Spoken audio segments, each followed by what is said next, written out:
خذني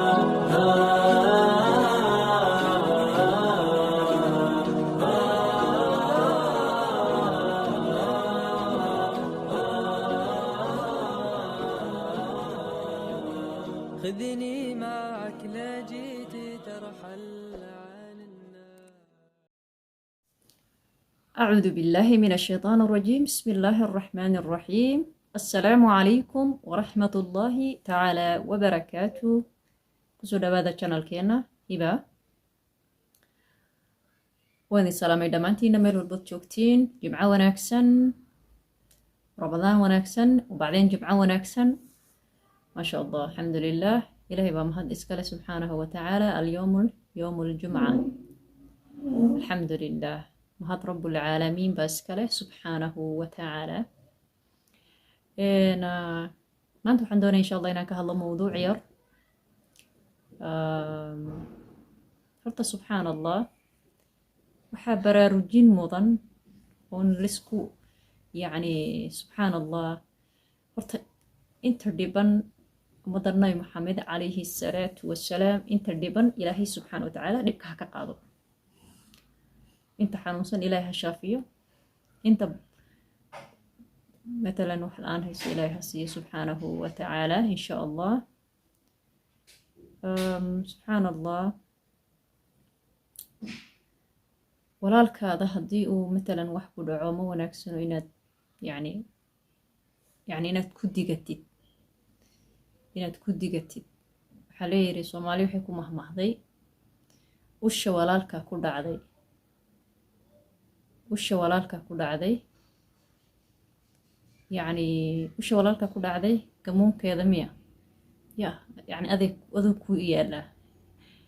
yani adig usha walaalka ku dhacday matalan adnaba in kugu dhici doontaa. dabcan waa un sidaas oo kale. waxay dhahaan soomaalida god walaal ha qodin, haddaad qodana ha dheeraynin. soo ma tan labaad waxay kaloo yidhaahdaan ha ku farxin dhibka walaalka ku dhaco kale, ha ku farxin. ma garanaysaa? tan saddexaad ha ku diganin walaalka muslim ah musiibo haysato ama dhibaato ku dhacday, ha kusii diganin oo ha ku farxino yani sidii asaga inuu keensada uu jecelya waxaan oo kale. wax walba oo kugu dhacayo dee waa qadar rabulcaalamiin. soo ma inkastay sabab leedahay. waxaan ka hadlaya xitaa marka gabadha la yiraahdo faaduma buraanbur, dhib wuu ku dhacay, waa lagula ogsoon yahay dhibka ku dhacay oo calishaan yani qof ubadkiisii laga kaxaystay. marka hal mid unba ani hadda idin dhihi lahaa, waxaa weeyaan dadka inay kala xishoodaan baa muhiim ah. dadka inay kala xishoodaan ayaa muhiim ah. soomaali maxamedey, horta inta samaha jecel, inta wanaaga jecel, inta ilaahay naxariista siiyo, waxaan oranaya horta naxariista ilaahay u ziyaadiyo. inta xumaatada jecelna allah soo hadeeyo. inta jecel inay dadka ku digato qof gabar muslimad ah ama qof muslim ah yani dhib ku dhaca inuu dhibkii waxyaala xunxun uu soo qoro matalan qofkii ka xumaanayo matalan oo adiga yani ad qofkii kusii ziyaadinayso wax la yiraahdo muraad yani qalbiga inuu qofkii xanuuno kale, ama inuu warkaagii dhibsadoo kale, ama inaad boogihiisii riixriixidoo tataabatidoo kale, qodqodid. runtii wax laga aada looga xumaado weeyaan. inta jeeray ka hadasho tiraada walaalayaalow idhaafa, ilaahay khayr ha idin siiyo, ilaahay waxaan idiinma tuso, way idinsii duceynaysaa idinkoo dhiboosiin oo yani dhibaato badan xagga commentiga ku haysiin, haddana idin duceynaysaa. waxay leedahay ilaahay khayr ha idin siiyo, wax aniga haysto yani ilaahay idinma yani gaaladan aan gacanta kugula jiro ilaahay idinma tuso. laakiin ma aragtiin ani laakiin midaan la yaabaa mogtahay. waxaan la yaaba waxay tahay dadkan miyay maskaxda ka jiran yihiin, miyay xanuunsan yihiin, ma qur-aan bay u baahan no ma garanayo, wallahi alcadiim ma garanayo. laakiin waxaan u malaynayaa yani ma garanayaan qofkan maanta asaanta ku leedahay berito ama adiga waxaan kugu dhacdaa, waxaan ama adiga kugu soo laabtaan, ilaahay waxaan ooga cabso, waxaan ha samaynin, waxaan ma wanaagsana waxaas ma yaqaanaan wixii qalbigooda kusoo dhaco dhag dhag dhag dhag dhag qofkii waa loo soo qoraya ama ku farax ama ka nax adeeg kuu taalaano subxaan allah xasbi allah wanicma alwakiil ilaahay kuwa ka xisho kuwa ilaahay ka yacni dad ilaahay ka xishooda horta ilaahay naga dhigo taas ayaan idin oran lahaa walaalayaalow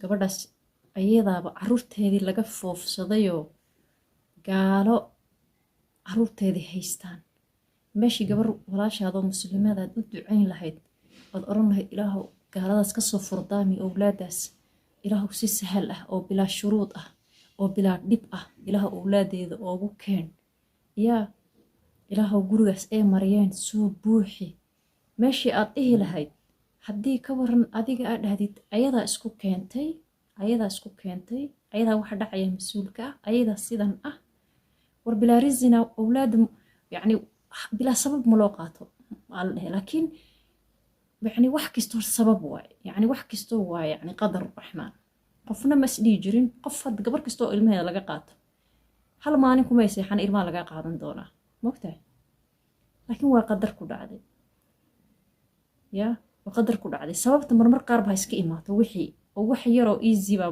wax weyn lagaga dhigaya mogtahay laakiin waa qadar raxmaan gabadhan waa gabar samarsan oo qanacsan is adkaynayso marka idinkana walaalayaal duco ku dara yani u duceeya ilaahay awlaadeeda gaalada uga soo furdaamiyo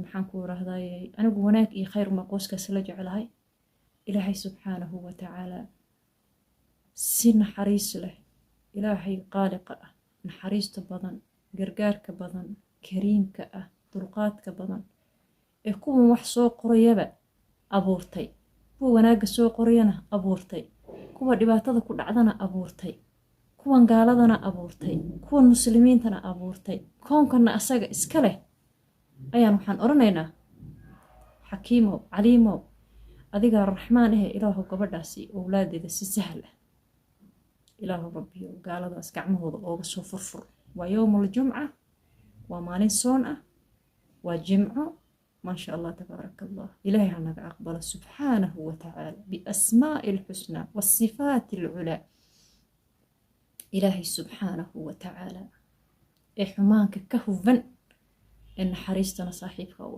قرقاركنا بضن قالقنا مجيب دعواتكنا وإلهي الرحمن كإيه إله ربي ورحمن وقبل بلا شروط أولادي ذو سوداء إله قال ذا اسكعمه ذا إكويستان أو صفر إله أذيك الرحمن إن حريست هذا إله هنقا قديني اللهم آمين اللهم آمين السلام عليكم ورحمة الله